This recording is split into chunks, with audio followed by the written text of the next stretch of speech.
Hello truth seekers, and welcome back to our channel where we unveil the shocking truth behind the glamorous worlds of Prince Harry and Meghan Markle. Ladies and gentlemen, your favorite neighbor critic is back with some piping hot tea that's been brewing, and oh boy, do I have some major tea to spill today. Grab your cups of tea and settle in, because we need to talk about the absolute fashion catastrophe that just unfolded on our screens courtesy of Meghan Markle's Netflix show. I've been following royal fashion for decades, and let me tell you, I've never seen something quite as baffling as what Meghan chose to wear on her supposedly aspirational life show. This is beyond parody, and I'm absolutely dying to break it all down with you. But before we delve into further discussion, if you haven't subscribed, come on guys, what are you waiting for? Hit like, subscribe, and ring that notification bell ASAP.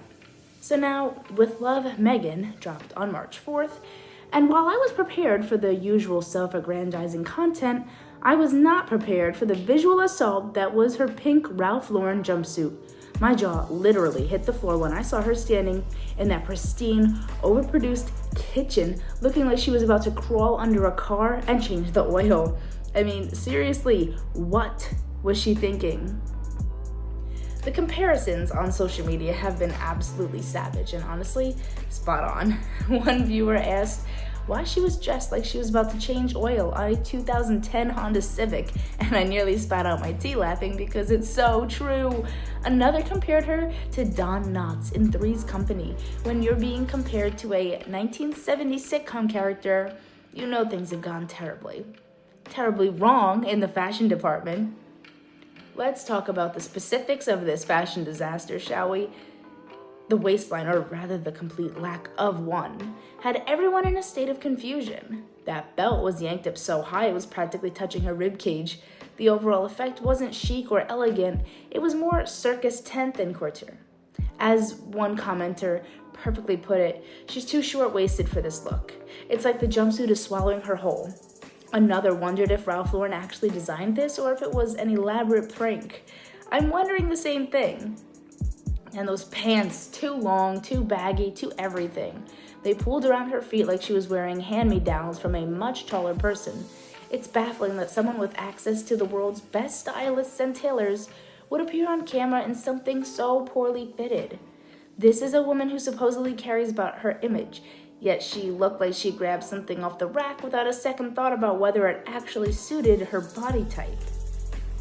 But wait. Fashion crime wasn't enough. She had to add an extra element of absurdity by cooking barefoot. Yes, because nothing says, I'm relatable, like a domestic goddess, like risking third-degree burns on your unprotected toes. Safety-conscious viewers were rightfully alarmed, with one noting, who cooks like this? Have you ever heard of shoes, Meghan?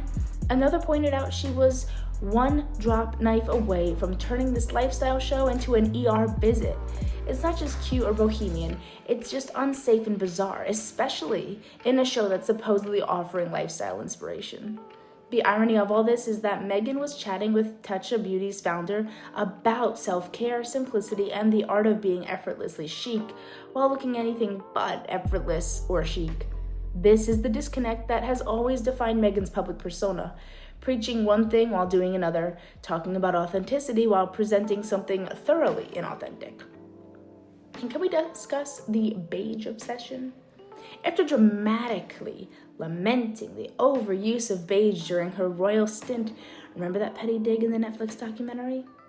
She's now fully embraced it to the point of becoming one with her neutral palette.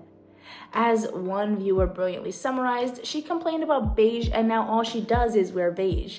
She's beige, her outfits are beige, her life is beige. It's like she's dissolving into the walls. The hypocrisy is outstanding. What's particularly telling is Ralph Lauren's reaction, or should I say, complete lack of reaction. While this prestigious brand has proudly dressed artists and royalty for decades, they wanted absolutely no part of this fashion fiasco. No Instagram posts celebrating Meghan wearing their design, no glossy PR campaigns, just the sound of deafening silence, much like the public's reaction to With Love, Meghan itself.